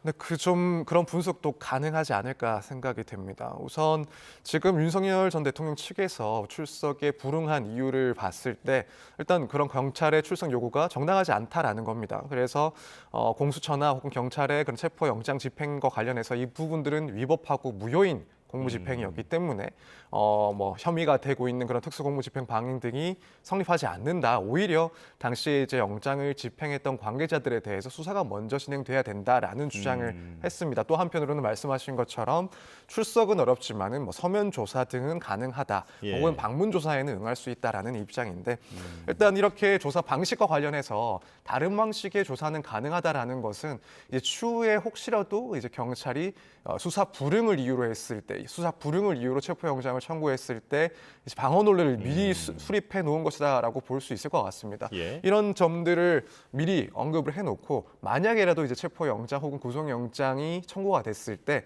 분명히 수사에 대해서는 문제점을 지적하고, 한편으로는 방식은 다르지만 수사에 그리고 조사에 응할 의사는 서면으로도 통지를 했다라고 미리 이 부분을 준비하는 내용일 수가 있기 때문에 이제 이 부분 역시 결국에는 앞으로의 그런 강제 구인과 관련돼서 조금 준비를 해놓은 그런 변론이 아닐까 생각이 됩니다. 예. 그러다 보니 문재인 전 대통령처럼 결국 불구속 기소를 하게 될 거다라는 전망이 있던데 어떻게 보십니까? 그럴 가능성도 없지는 않다라고 봅니다. 일단 경찰 입장에서는 물론 3차 소환 통보를 하긴 할 건데 이후에 이 소환에 응하지 않을 경우 과연 구인을 할 수 있을지에 대해서 조금 고민을 할 것이다라고 보고 있습니다. 뭐 체포영장은 한편으로 검토를 해볼 수 있겠지만 나아가서는 구속까지 청구를 하기에는 상당히 좀 불편한 지점이 있지 않나. 특히 이제 과거의 구속 취소와 관련해서 분명히 법원에서도 이 공수처의 수사권과 관련해서는 의문이 있다라는 그런 입장이 있었고, 이것은 이제 앞으로 이 특수공무집행 방해죄의 수사와 관련해서 또 어느 정도 겹치는 부분이 있기 때문에 이런 영장 청구에 있어서는 경찰 입장에서는 상당히 부담스럽지 않을까 생각이 됩니다. 그렇다면 결국에는 생각해 볼 수 있는 것이 뭐 앞서 윤 전 대통령이 주장을 해왔던 뭐 서면 조사라든가 혹은 방문 조사도 방안이 될 수 있고, 만약 그렇지 않다라고 한다면 기존에 수집되어 있는 증거들을 토대로 해서 윤 전 대통령에 대한 직접적인 조사 없이도 기소하는 방법, 이건 역시 좀 고민을 하고 검토해 볼 수 있는 방안이 아닐까 생각이 됩니다. 네, 김건희 여사도 대선 기간에는 대선에 영향을 줄 수 있다면서 소환에 응하지 않았는데 지금까지도 나오지 않고 있습니다. 특검으로 넘어가게 될까요? 네, 그렇게 될 것 같습니다. 사실 지금 상황에서도 과연 김 여사에 대해서 검찰이 소환 요구를 할지 조금 지켜보고 있는 상황인 것 같긴 한데, 아무래도 시간이 이렇게 흘러갈수록 결국에는 수사권은 특검이 이제 진행을 하게 될 것으로 보이고, 그렇다면 현재 시점에서 혹은 뭐 앞으로 시간이 지날수록 검찰에서는 김 여사에 대한 소환 조사는 검토할 만한 대상이 아닐 것이다라고 보고 있습니다. 결국 그렇게 되면 이제 특검이 출범할 때부터 이 김건희 여사에 대한 본격적인 수사가 이제 진행되지 않을까, 이렇게 예상해 볼 수 있을 것 같습니다. 예, 마지막으로 정진석 전 대통령 비서실장도 짚어보겠습니다. 경찰에 입건됐는데 대통령실의 PC 등의 집기들을 파기를 지시했다면서 시민단체에 고발이 된 상황입니다. 자, 구체적으로 어떤 혐의가 적용될 수 있습니까? 네, 이렇게 되면은 이제 공무집행 방해 혐의가 문제가 될 수가 있습니다. 결국 추후에 출발하게 되는 정권의 그런 공무를 방해하는 행동을 했다라고 평가를 받을 수가 있기 때문에 일단 경찰에서는 이 부분 공무집행 방해 혐의와 관련해서 수사를 진행할 것이다라고 보이고, 경우에 따라서는 증거인멸 등의 그런 혐의까지도 추가가 될 수 있긴 합니다. 이제 결국 폐기했던 이유 중에 하나가 뭐 단순히 대통령과 관련된 그런 기록물을 기밀을 유지하기 위해서였는지, 아니면 이제 그동안 문제 제기돼 왔던 의혹이 제기돼 왔던 그런 각종 범죄 혐의점에 대해서 증거를 인멸하기 위해서였는지, 이 부분이 이제 조사가 될 것이고, 혹시라도 그런 의혹이 실체화된다, 그래서 어느 정도 혐의가 보인다라고 한다면 결국에는 증거인멸의 혐의까지도 포함이 돼서 조사가 진행될 가능성이 있습니다. 네, 알겠습니다. 여기까지 듣겠습니다. 서정빈 변호사와 함께했습니다. 고맙습니다. 감사합니다. 새 정부 출범 기대감 속에 어제 우리 증시가 6일째 상승하며 코스피가 3년 5개월 만에 2,900선을 돌파했습니다. 코스피가 3,000선 진입을 눈앞에 두고 있는데요. 오늘 7일째 이른바 허니문 랠리를 이어갈지 개장 화면 직접 보시죠.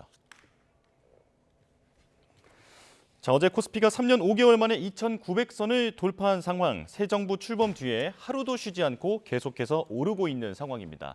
자, 지금도 빨간불이 켜져 있는데요. 코스피는 0.5%대 그리고 코스닥도 0.2%대 상승하면서 계속해서 상승 탄력을 키우고 있습니다. 자, 미중 무역 협상으로 글로벌 관세 우려가 상당 부분 해소되고, 그리고 원화 강세 조짐까지 나타나면서 외부 요인까지 우리 증시에 호재로 작용하고 있는데요. 지금 이런 증시 상승을 이끌고 있는 건 외국인 투자자입니다. 정부 출범 뒤에 순매수 규모가 현재까지 4조 원을 넘은 상황입니다. 자, 원달러 환율도 좀 보겠습니다. 미중 협상으로 달러가 강세를 띠면서 최근 이틀 연속 상승했는데 당분간 1,370원대 안팎으로 오갈 거라는 전망이 나오는 상황에서 오늘은 6원 내린 1,369원대에서 움직이고 있습니다. 자, 다만 단기간 급등에 따른 피로감과 세계 경기 둔화에 대한 우려 때문에 우리 증시가 조정 국면을 거칠 수 있다는 전망도 나오고 있는데요. 투자에는 신중한 접근이 필요해 보입니다. 자세한 경제 소식은 이어지는 뉴스에서 전해드리겠습니다.